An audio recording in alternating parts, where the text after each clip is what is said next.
Seperti yang sering kami sampaikan bahwa secara pribadi hubungan antara Ibu Megawati Soekarno Putri dan Pak Prabowo adalah hubungan yang baik, saling menghormati dan juga memiliki kesejarahan yang panjang.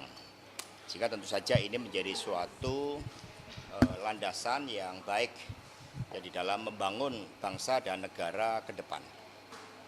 Tapi kemudian dalam Rakornas PAN Pak Prabowo sempat menyebutkan soal pemerintahan yang tidak ingin diganggu, jangan diganggu kalau tidak mau bergabung begitu. Lalu kemudian juga sempat mencolek soal Bung Karno dalam milik semua, bukan milik satu partai begitu. Ini apakah PDI Perjuangan merasa tersindir begitu dengan pernyataan? Terkait dengan Bung Karno, apa yang disampaikan oleh Pak Prabowo, memang Bung Karno tidak hanya milik rakyat Indonesia, tetapi milik warga bangsa juga. Karena Bung Karno bercita-cita untuk merombak sistem internasional yang anarkis menjadi sistem internasional yang mengedepankan kesetaraan antar warga bangsa, yang menentang berbagai bentuk penindasan dalam seluruh aspek kehidupan, mengedepankan kemanusiaan, keadilan. Bahkan Bung Karno mengusulkan Pancasila menjadi piagam dari perserikatan bangsa-bangsa untuk membangun suatu tata dunia yang baru. Nah, bagi PDI Perjuangan, kesejarahan dengan Bung Karno itu sangat kuat karena akar dari PDI Perjuangan adalah PNI yang didirikan oleh Bung Karno dan menggelorakan suatu semangat kemerdekaan Indonesia saat itu dengan mengorganisir rakyat. PDI Perjuangan secara konsisten menjabarkan ide, gagasan, pemikiran, cita-cita Bung Karno dalam seluruh nafas kehidupan partai dan kehidupan berbangsa dan bernegara. Sehingga karena emotional bonding itulah PDI Perjuangan yang paling konsisten di dalam menjabarkan seluruh pemikiran Bung Karno itu, khususnya terkait dengan ideologi Pancasila, spirit mewujudkan Trisakti. Sekiranya partai lain juga akan menjalankan hal yang sama dengan PDI Perjuangan, dengan emotional bonding Bung Karno, pemikiran-pemikiran Bung Karno, ya tentu saja kami welcome. Dan kemudian terkait dengan bagaimana tatanan sistem pemerintahan dibangun, ya kita melihat bahwa bagian dari suatu hukum alam tentang pentingnya check and balances, tentang pentingnya fungsi-fungsi di dalam teori politik. Ada yang berada dalam pemerintahan, ada yang berada di luar pemerintahan, ada yang menjalankan fungsi-fungsi penyeimbang, sehingga representasi dari rakyat itu betul-betul terwakili. Nah, bagaimana sikap PDI Perjuangan? Kami belum memutuskan hal itu, karena menyangkut hal yang sangat strategis. Kami mendengarkan bagaimana masukan anak ranting, PAC, DPC, masukan arus bawah. Karena PDI Perjuangan adalah partai yang dibangun dari kekuatan arus bawah itu. Rapat Kerja Nasional akan membahas beberapa hal yang strategis terkait dengan evaluasi pelaksanaan pemilu tahun 2024, konsolidasi partai dalam rangka pilkada serentak dan juga persiapan kongres yang akan datang, dan juga persoalan yang sangat penting menyangkut kehidupan kita, masalah pangan. Karena terbukti pangan ini terus-menerus mengalami kenaikan, jangan sampai akibat global warming, akibat persoalan geopolitik, lalu Indonesia tidak terdepan di dalam memelopori kedaulatan di bidang pangan itu. Sehingga masalah pangan juga merupakan hal yang sangat strategis untuk dibahas di dalam rapat kerja nasional. Rakernas juga akan menggelorakan suatu api perjuangan. Ya, karena itulah nanti ada beberapa simbol-simbol strategis bagaimana api perjuangan yang menyatu dengan kekuatan rakyat itu ditampilkan di dalam seluruh acara rapat kerja nasional yang kelima. Mas, ini antara Pak Prabowo dengan Mas Undang-Undang Nomor 39 Tahun 2008 tentang Kementerian Negara agar bisa mengakomodasi yang jumlahnya maksimal dari 34 menjadi 40. Kalau PDIP melihatnya perlu nggak sih Mas revisi tersebut dilakukan sebelum pelantikan? Suasana kebatinan ketika Undang-Undang Kementerian Negara itu dibahas, itu bagian dari suatu representasi bagaimana negara menjalankan suatu fungsi-fungsi dasar di dalam melindungi segenap bangsa seluruh tumpah darah Indonesia, memajukan kesejahteraan umum, mencerdaskan kehidupan bangsa, dan juga fungsi yang sangat penting di dalam tata pergaulan dunia. Sehingga itulah yang kemudian dijabarkan di dalam pemerintahan, dan kemudian ada yang mandatori oleh Undang-Undang Dasar seperti tentang Kementerian Luar Negeri, Kementerian Pertahanan, Kementerian Dalam Negeri, kemudian fungsi-fungsi dasar yang dijalankan oleh negara seperti kesejahteraan sosial, kemudian keuangan negara, dan sebagainya. Sehingga hal-hal yang mandatori itu dibahas di dalam undang-undang kementerian negara tersebut, yang tentu saja juga melihat bahwa seluruh desain dari kementerian negara itu kan bertujuan untuk mencapai tujuan bernegara, bukan untuk mengakomodasikan seluruh kekuatan politik.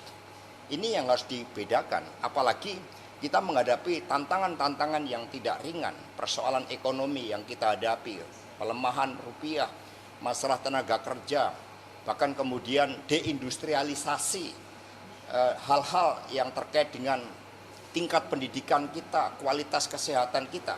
Sehingga menghadapi persoalan-persoalan dan juga dampak geopolitik global diperlukan suatu desain yang efektif, yang efisien, bukan untuk memperbesar ruang akomodasi, karena kepemimpinan nasional di dalam memanage negara melalui struktur yang efektif, yang efisien, struktur yang mampu mengorganisir seluruh persoalan bangsa menjadi suatu solusi yang dirasakan rakyat, itulah yang paling penting di dalam merancang kabinet.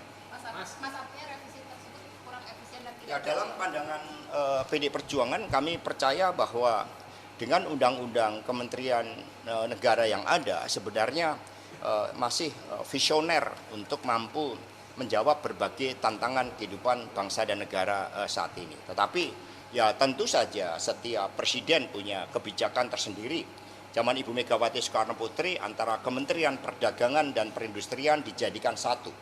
Kemudian pada periode pertama Bapak Presiden Jokowi kita melihat itu terjadi pemisahan, dan kemudian dibentuk Badan Ekonomi Kreatif misalnya. Jadi setiap presiden sesuai dengan mandatnya tentu saja punya suatu kewenangan. Tetapi bagi PD Perjuangan, undang-undang kementerian negara yang ada itu sebenarnya sudah mampu merepresentasikan seluruh tanggung jawab negara di dalam menyelesaikan masalah rakyat dan juga mencapai tujuan bernegara. Mas, apakah pertemuan Bu Mega dan Pak Prabowo yang belum terlaksana itu ada sinyal bahwa ada komunikasi yang mandek, dan itu kan dibahasnya sudah lama ya, sebelum Lebaran bahkan wacana itu muncul, dan apakah faktor Pak Presiden yang menjadi penghalang bahwa tidak ada keinginan? Ya, dalam momentum yang tepat ya, setelah agenda-agenda partai dijalankan, pertemuan akan dapat dijalankan. Kan kita kan punya agenda-agenda nasional di mana para pemimpin bisa bertemu bersama. Misalnya ada spirit 17 Agustus dan sebagainya. Nah, tentu saja komunikasi selama ini dengan Partai Gerindra misalnya itu dapat berjalan dengan baik. Di dalam pelaksanaan pilkada misalnya kami berkomunikasi dengan Gerindra, dengan Partai Golkar, dengan Partai Amanat Nasional, dengan PKB, dan hampir seluruh partai kami melakukan komunikasi politik tidak ada batas. Jadi apa yang terjadi di dalam dinamika politik di tingkat nasional itu juga diwarnai oleh apa yang terjadi di daerah di mana hampir seluruh partai saat ini berkonsentrasi pada pelaksanaan pilkada serentak itu. Ini membentuk presiden siapa? Apakah itu sudah dilakukan oleh Ibu Mega dan tanggapan dari Ibu Mega seperti apa? Ya, Ibu Megawati Soekarno Putri selalu mencermati dinamika kehidupan politik nasional. Beliau aktif berdiskusi, membahas berbagai persoalan bangsa dan dunia, termasuk hal-hal yang sangat fundamental seperti masalah pangan, kemudian global warming, itu menjadi agenda rutin dari Ibu Megawati Soekarno Putri. Sehingga hal-hal yang berkaitan dengan Presidential Club itu juga Ibu membaca, mendapat informasi dari media dan juga dari laporan yang kami sampaikan secara periodik kepada beliau. Mas Hasto Melihat kemudian kemarin setelah sindiran Pak Prabowo di Rakornas PAN, lalu kemudian sikap dari PDIP termasuk yang tadi soal kementerian ini mungkin tidak sejalan dengan pemerintahan yang baru, apakah terbuka kemungkinan untuk nantinya dalam Rakornas di akhir bulan ini PDIP akan mengambil jalur oposisi karena banyak membaca demikian? Yang kami luruskan bahwa di dalam sistem pemerintahan negara kita, sistem presidensial, ini memang yang dikenal adalah partai yang berada di dalam pemerintahan, partai yang berada di luar pemerintahan, dan juga ada kekuatan penyeimbang. Menyangkut hal-hal yang strategis, tentu saja PD Perjuangan akan melakukan kalkulasi secara mendalam. Tapi komitmen bagi PD Perjuangan adalah bagaimana berbagai persoalan-persoalan rakyat saat ini secepatnya dapat diatasi bersama-sama, dan PD Perjuangan bisa menggunakan seluruh instrumen dari 3 pilar partai yang bekerja di tingkat nasional, provinsi, dan kabupaten kota.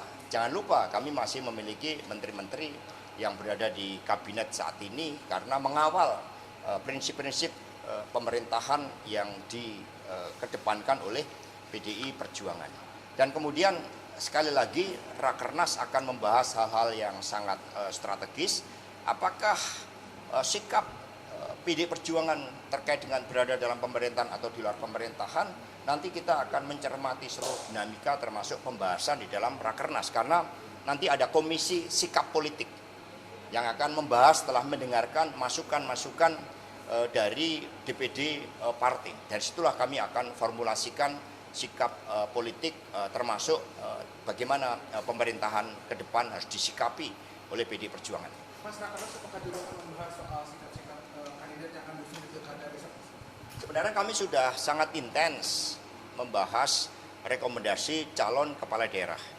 Nanti yang akan dibahas adalah suatu strategi bagaimana kekuatan mesin politik partai, di mana dengan ujian yang begitu berat, PD Perjuangan masih menjadi pemenang pemilu. Bahkan di tingkat kabupaten kota, kursi dari PD Perjuangan ini mengalami kenaikan. Ya, hampir 38 kursi di tingkat kabupaten kota. Ini menjadi suatu bukti bahwa kekuatan di tingkat grassroots ini akan mengawal pelaksanaan pilkada serentak. Nama-nama sudah banyak yang dikeluarkan surat tugas. Di dalam Rakernas nanti juga direncanakan bagi kepala-kepala daerah yang berprestasi akan dikeluarkan rekomendasi dari Ibu Ketua Umum. Makanya figur Bu Sri Mulyani kan paling disebut untuk jadi gubernur Jakarta. Apakah itu potensinya sangat kuat Bu Sri Mulyani jadi? Bu Sri Mulyani levelnya kan nasional dan dunia. Ya, menjadi Menteri Keuangan terbaik, dan kami sangat bangga. Pengalaman-pengalaman Ibu Sri Mulyani tentu saja juga harus menjadi bagian dari best practices yang kami pelajari untuk diterapkan sebagai bagian dari kebijakan kepala daerah. Termasuk terkait dengan Pilgub Jakarta, ya nama-nama baru dijaring, ini sangat dinamis, banyak nama yang muncul, sudah ada hampir sekitar 8 nama, dan banyak nama-nama besar yang sudah ada di kantongnya Ibu Megawati Soekarno Putri. Siapa saja Nama itu apakah mayoritas adalah profesional atau dari kader beberapa nama? PD Perjuangan kan terus mengembangkan suatu kepemimpinan yang memiliki makna strategis di dalam melakukan suatu penyelesaian masalah rakyat, tetapi juga membangun masa depan. Karena kami partai yang memiliki sekolah partai, sehingga nama-nama yang masuk itu dipertimbangkan, dan di Jakarta PD Perjuangan harus bekerja sama dengan partai politik lain. Kami sudah membagi tugas, siapa yang berkomunikasi dengan Gerindra, siapa yang berkomunikasi dengan PAN, dengan Golkar, dan sebagainya. Masuk Anies ya, di Jakarta Mas itu sempat menguat Mas. Ya, kader-kader dari PDI Perjuangan yang memiliki rekam jejak kepemimpinan yang baik, prestasi yang baik, itu banyak yang diusulkan.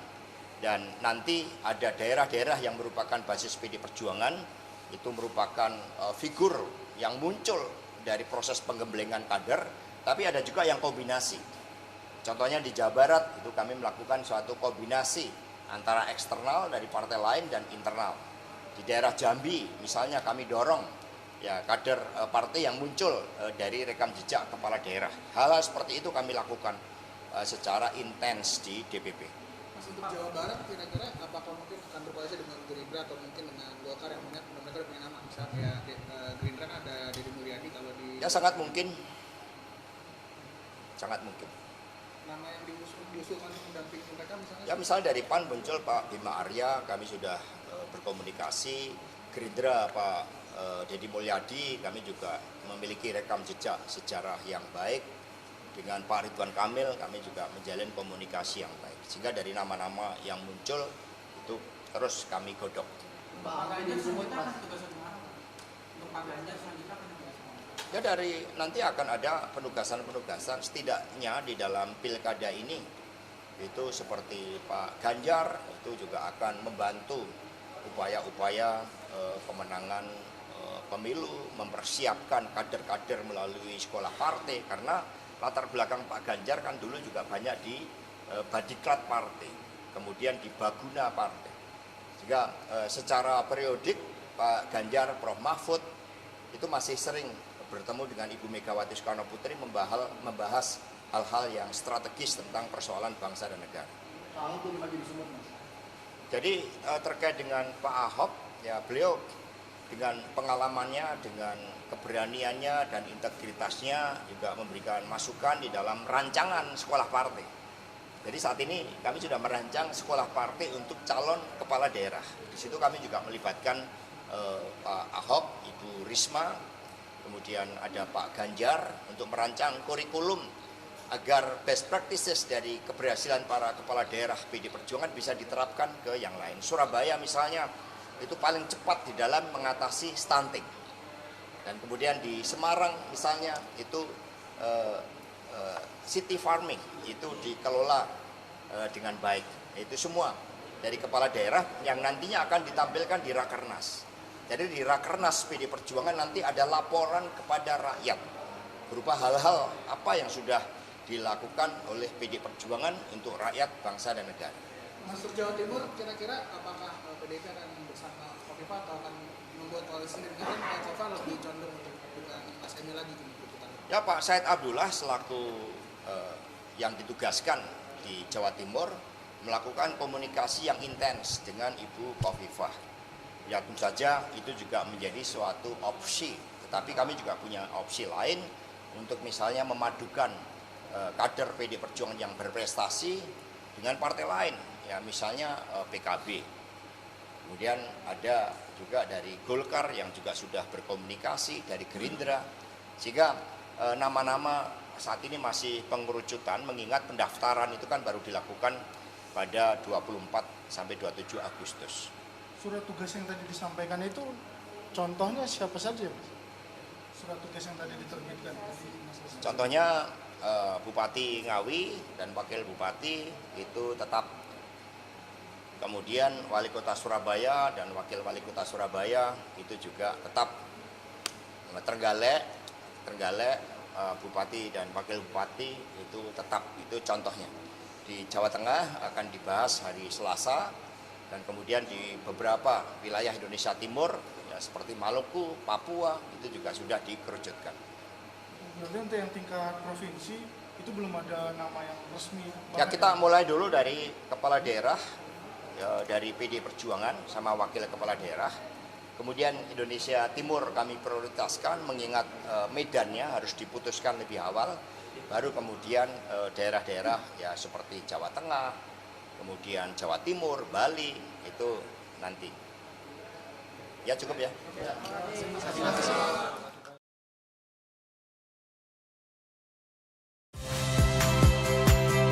Saya Magister Tarigan. Saksikan program-program Kompas TV melalui siaran digital, pay TV, dan media streaming lainnya. Kompas TV, independen, terpercaya.